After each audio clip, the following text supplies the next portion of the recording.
ভাইরে ভাই, একটা গ্রাইন্ডিং মেশিনে যদি ব্লেড লাগানো হয় সেটা দিয়ে কি ব্লেন্ডার মেশিন বানানো যায়?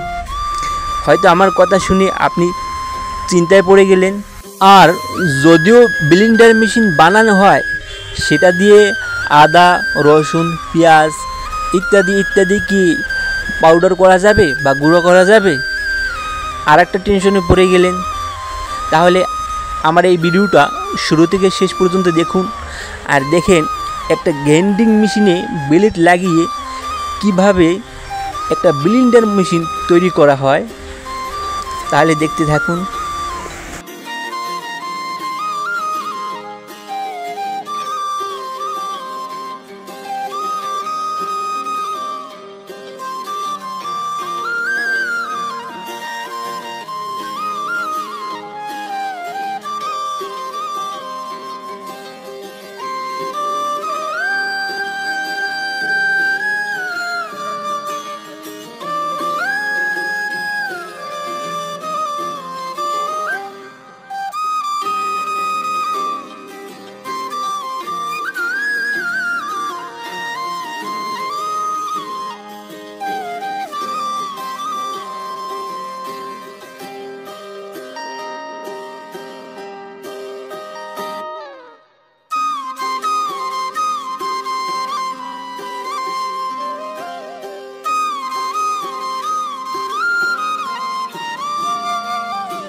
হ্যাঁ দর্শক, এতক্ষণ ভিডিওটা দেখে আপনাদের কাছে কেমন লেগেছে একটু কমেন্ট বক্সে জানিয়ে যাবেন।